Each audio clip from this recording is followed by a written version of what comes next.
Puede el eco de un spray de pintura derribar los muros de mármol de la indiferencia.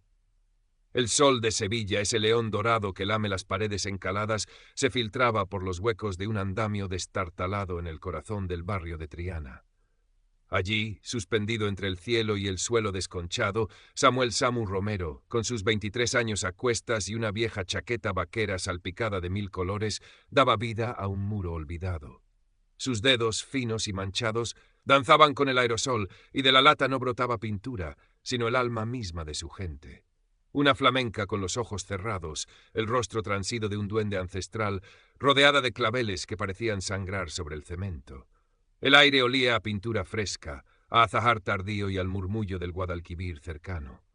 La abuela Remedios, sentada en una silla baja a la sombra, lo observaba con esa mezcla de orgullo y preocupación que solo las abuelas gitanas saben destilar.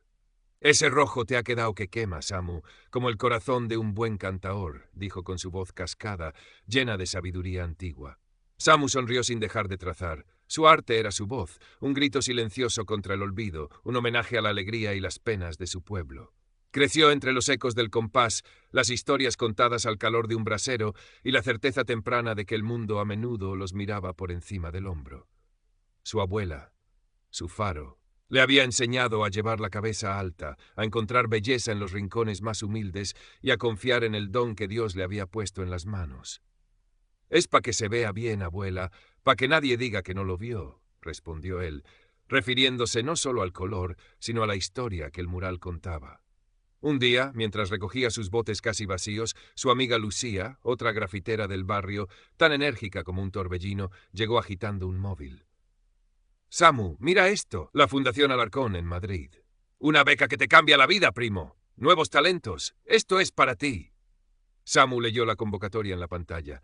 La Fundación Alarcón, Doña Beatriz de Alarcón. Nombres que sonaban a otro universo, a salones alfombrados y silencios solemnes, tan lejanos de su Triana bulliciosa.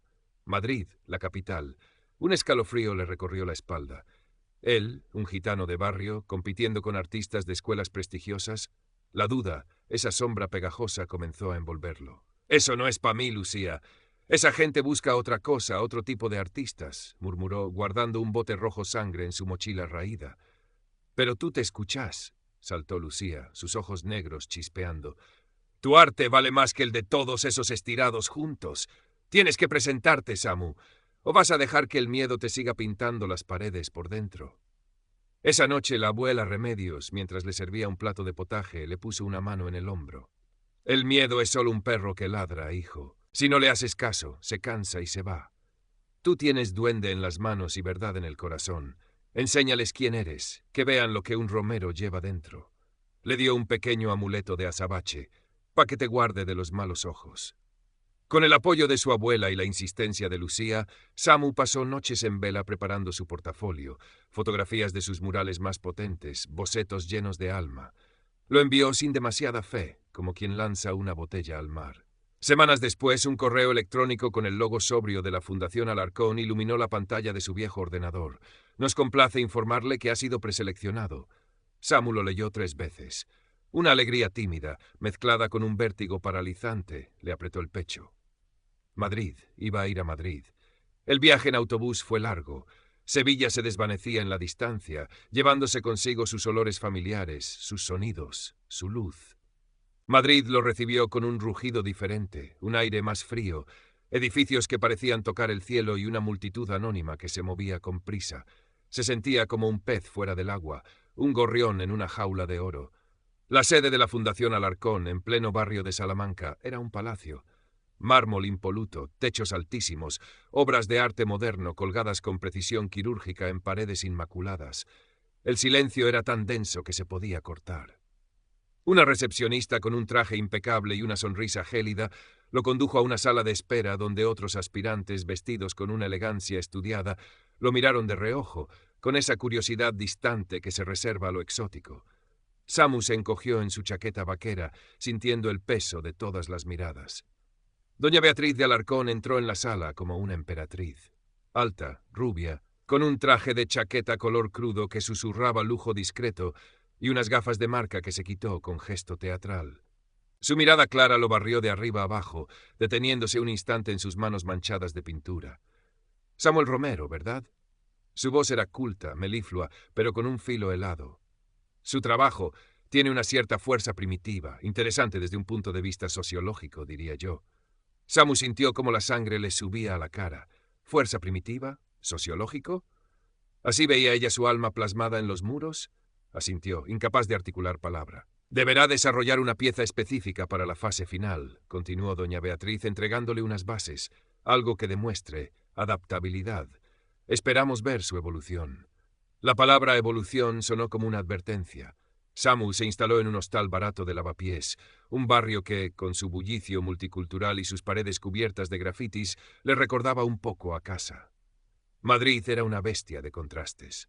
Durante el día trabajaba en un pequeño rincón que le habían cedido en un centro cultural alternativo, luchando por dar forma a su nueva obra. Quería ser fiel a sí mismo, plasmar la esencia de su gente, el grito de los máriles, la belleza de la resistencia. Pero las palabras de doña Beatriz resonaban en su cabeza. Adaptabilidad, evolución. En sus visitas a la fundación para mostrar sus avances, el ambiente era siempre el mismo. El personal lo trataba con una cortesía distante que olía a desdén disimulado. Algún otro aspirante con aire de superioridad le preguntó si el arte callejero no era simplemente vandalismo, un poco más elaborado. Samu tragaba saliva y respondía con monosílabos, sintiendo cómo su timidez natural se convertía en un muro. Doña Beatriz revisaba sus bocetos con la punta de los dedos, como si temiera contagiarse de algo. Demasiado étnico, ¿no cree, Romero? El mercado del arte busca algo más universal, más depurado. Le sugirió que eliminara ciertos símbolos gitanos, que suavizara la crudeza de sus personajes, que utilizara una paleta de colores más sofisticada, menos estridente. Una vez incluso le dijo con una sonrisita condescendiente que sus manos eran manos de trabajador, no de artista refinado.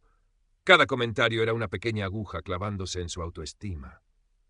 Samu se debatía.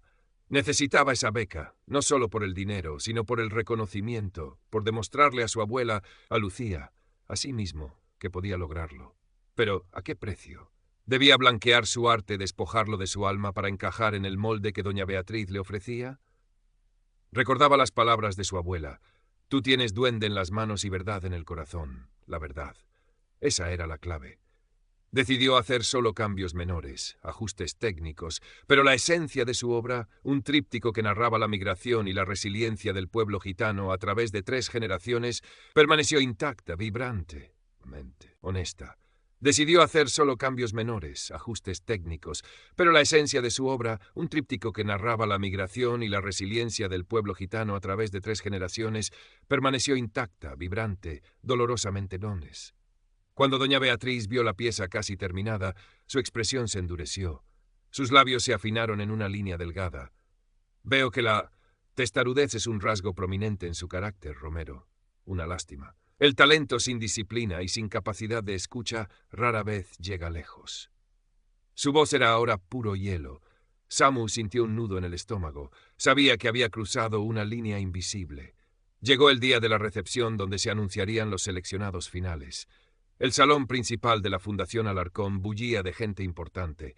Coleccionistas, críticos, directores de otros museos, todos vestidos con sus mejores galas, intercambiando sonrisas y copas de champán. Samu, con su mejor camisa y unos vaqueros oscuros, se sentía un intruso, un personaje de otro cuento colado por error en aquel escenario de opulencia. Lucía había venido desde Sevilla para apoyarlo, y su presencia era un pequeño ancla en aquel mar de caras desconocidas. También vio a una joven con una libreta y una mirada curiosa, Elena García, una periodista freelance que había leído sobre la convocatoria y había decidido cubrir el evento para su blog cultural. Doña Beatriz subió a un pequeño estrado, radiante bajo los focos. Agradeció a los patrocinadores, elogió el altísimo nivel de los participantes y habló de la difícil tarea del jurado.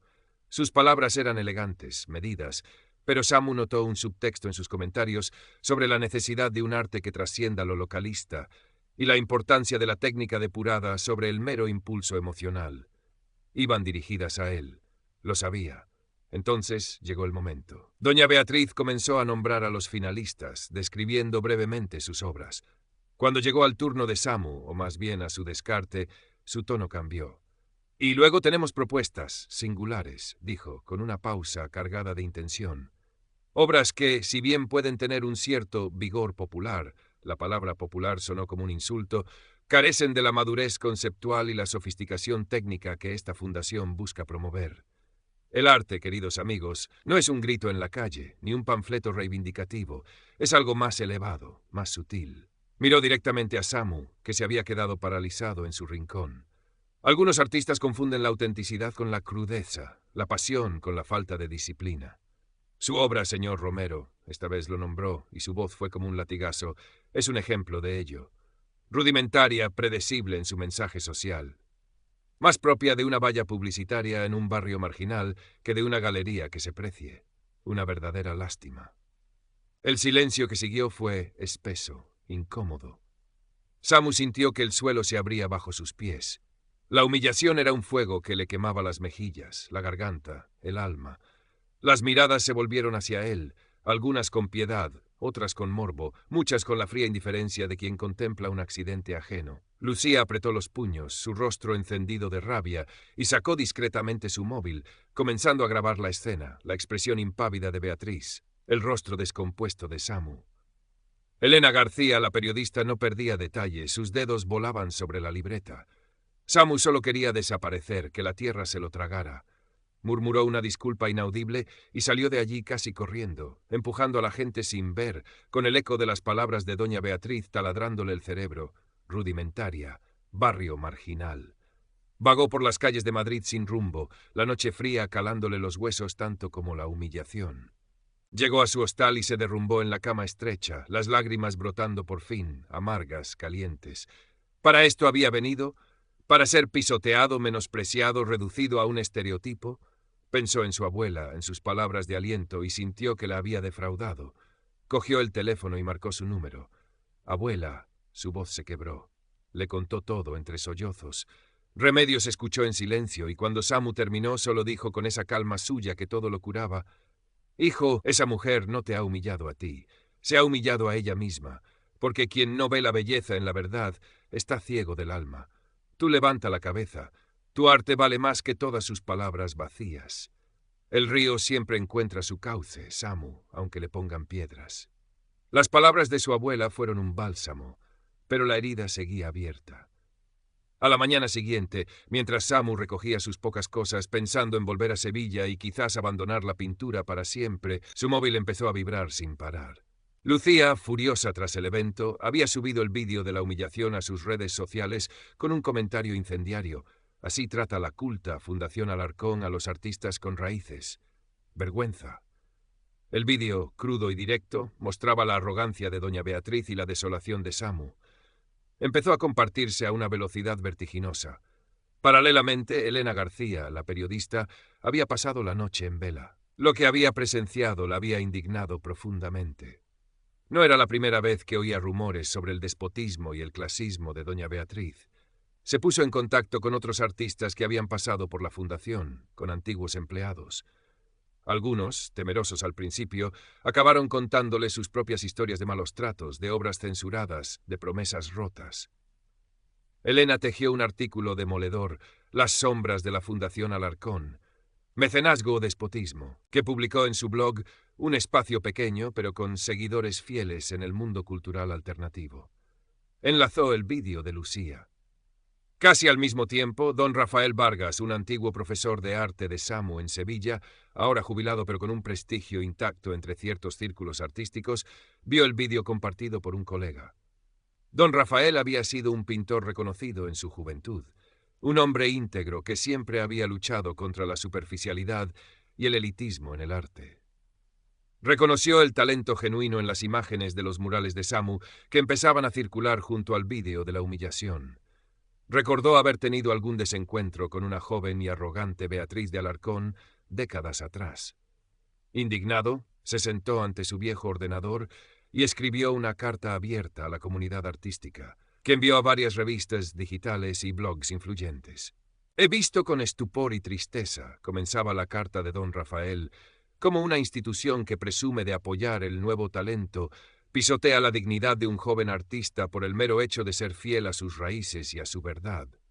La obra de Samuel Romero, que algunos tildan de rudimentaria, posee la fuerza y la autenticidad que tanto escasean en un mundo artístico, a menudo ahogado por la impostura y el mercado.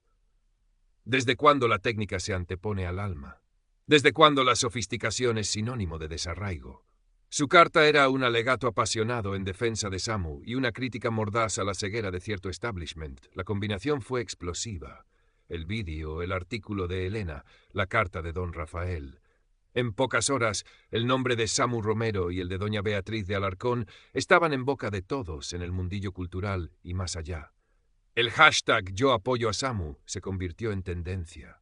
Artistas consagrados, galeristas independientes, críticos y simples aficionados al arte empezaron a compartir las obras de Samu, los murales de Triana, los bocetos del tríptico rechazado, elogiando su fuerza, su honestidad, su colorido vibrante.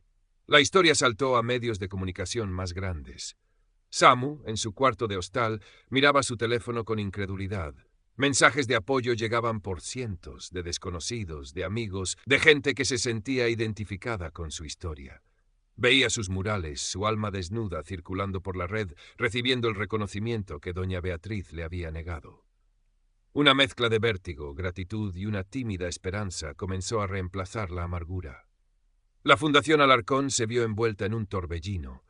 Los teléfonos no paraban de sonar. Patrocinadores importantes, cuyas marcas se asociaban ahora a un escándalo de clasismo y posible discriminación, empezaron a pedir explicaciones urgentes. El patronato de la Fundación convocó una reunión de crisis. La imagen de doña Beatriz de Alarcón, esa dama impecable del arte, se resquebrajaba a ojos vistas. En las fotos que ahora circulaban de ella en el evento, su sonrisa parecía una mueca forzada, su elegancia, una armadura vacía. Intentó capear el temporal con una declaración pública, leída por un portavoz, en la que lamentaba cualquier malentendido. Y reafirmaba el compromiso de la Fundación con la diversidad y la excelencia artística. Nadie la creyó. La disculpa sonó hueca, forzada, una maniobra de control de daños. Pocos días después, una pequeña pero prestigiosa galería de arte del barrio de Malasaña, conocida por su apuesta por artistas emergentes y comprometidos, contactó a Samu. Habían visto su trabajo online, habían leído su historia. Le ofrecieron una exposición individual, en sus propios términos. Sin condiciones, sin pedirle que suavizara nada. Samu aceptó con el corazón encogido de emoción. La beca de la Fundación Alarcón había quedado atrás, como un mal sueño, pero de sus cenizas había surgido algo mucho más valioso: el respeto de sus pares, el cariño del público y, sobre todo, la reafirmación de su propia voz. Doña Beatriz de Alarcón desapareció discretamente de la escena pública. Se habló de una baja por motivos de salud, de una decisión personal de tomarse un respiro. Su puesto en la Fundación fue ocupado por una figura más joven, con un discurso más inclusivo, al menos en apariencia. El elitismo no se erradica de un plumazo, pero aquella vez había recibido un golpe visible. Samu regresó a Sevilla para la inauguración de su exposición en Madrid con la cabeza alta. Su abuela Remedios, vestida con sus mejores galas, lloraba de orgullo en primera fila. Lucía no paraba de hacer fotos, gritando: «¡Ese es mi Samu!». Don Rafael le dio un abrazo paternal. Elena García cubrió el evento, esta vez con una sonrisa genuina. Las paredes de la galería de Malasaña se llenaron con la fuerza de Triana, con los colores de la lucha y la esperanza. El tríptico rechazado por doña Beatriz ocupaba el lugar de honor, iluminado, interpelando a los espectadores con su belleza cruda y honesta. Samu, de pie entre su gente, contemplando su obra,